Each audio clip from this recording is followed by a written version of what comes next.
We're gonna build a pumpkin launcher. Easy peasy. Give me 4 2x4s, water balloon slingshot, and a little pumpkin. See what happens. I was gonna use this for the supports, but you can see the checking in here. There's gonna be a lot of pressure from the elastic band. That'll be all right. Fingers crossed. So I need a 3-foot support. Head 4 2x4s, so I'm trying to use just 4 2x4s. Head 4 2x4s, so I'm doing some quick math. I want an 8-foot base, so you got 8 feet to stretch it back, and then you can adjust the angle. We're gonna split this right in half. We're gonna go 4-foot supports. How about that?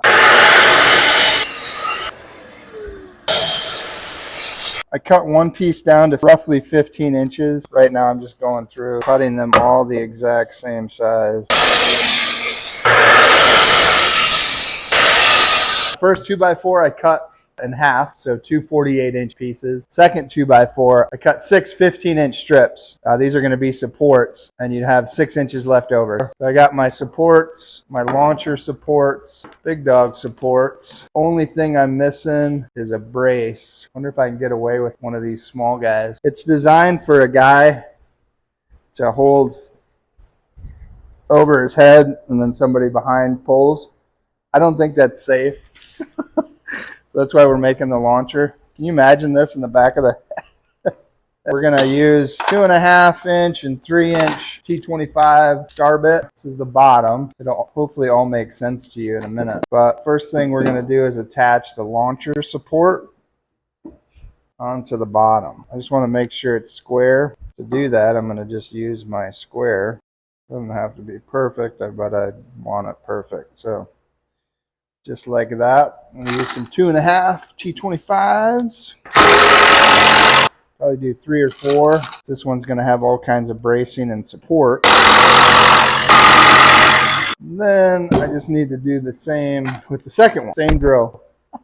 This launcher 2x4 is gonna be on the inside of the bottom, so I'm gonna want it like this because it's on that side.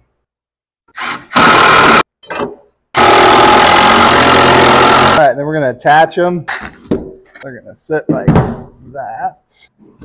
We'll just take one of our 15-inchers and brace it right here. Again, we'll check square and stuff, but I'm going to take a 2.5 this direction. Get my Ryobi. This guy's dragging a little bit. Then I'm going to take some 3-inch and just go in this way. Again, there's going to be a lot of pressure on this thing. I have no idea how it's going to hold up, so I want to kind of over-engineer it.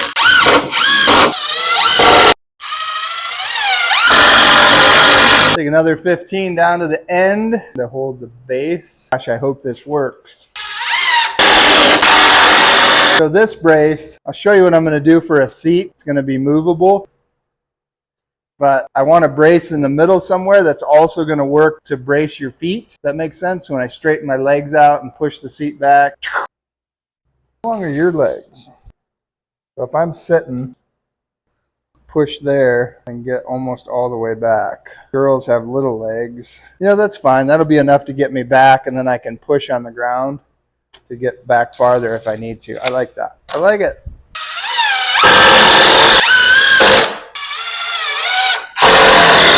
I'm just going to support these. I don't want it to interfere at all with the launch. So I'm going to just put it down a little bit lower. That'll help keep them together. We got 3 left. I might have to adjust some of this after we fire one. But for right now, in my head, it makes sense. I'm going to eyeball it somewhere in here. Nothing fancy. I'm just going to cut a 45 here. I didn't have to make a fancy 45. I could have just spliced it, but I like how that looks. Yeah, so just going to toenail this in using a 3-inch screw, just like that. Oh yeah, nice and sturdy.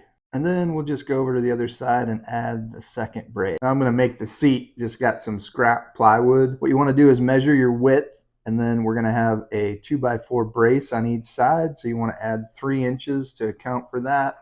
And then like 1/4 inch of play. You want it to fit snug, but not too snug. So I got my measurement. I had 18 plus 3. And I'm just going to go with the width of my seat, my scrap, and cut a couple 2x4 blocks. So these 2x4 blocks are going to work as side guides and braces. Screw that on. I probably should use glue, but in case this is an epic fail, I want to be able to take it apart. So Those go on the outside, and then I got these little caster doohickeys. So the idea is for them to roll just like that.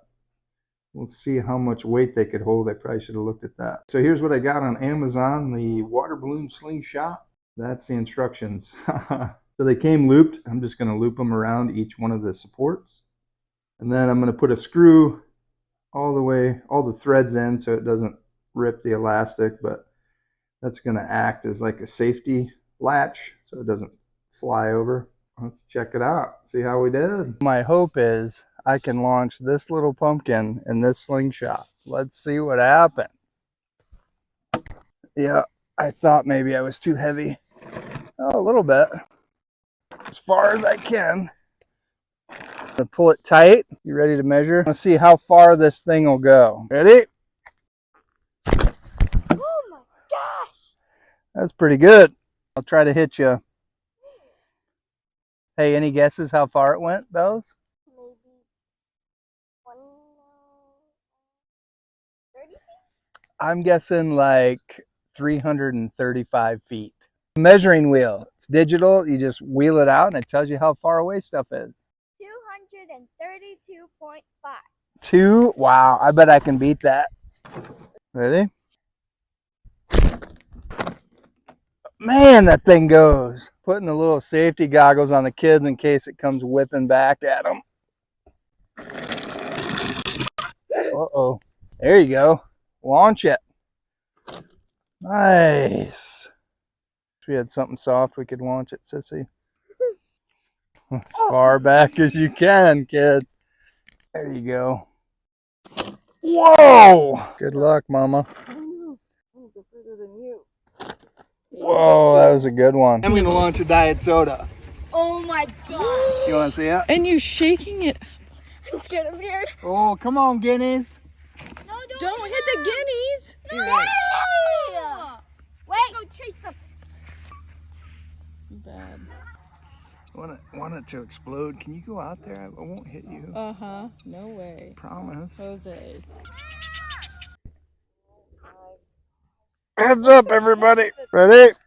Oh, man. I don't know. Oh, it's empty. There's nothing. Oh my gosh. It spit out the top. That's awesome. Water balloon launcher. 4 8-foot 2x4s later, and we got this bad boy right here.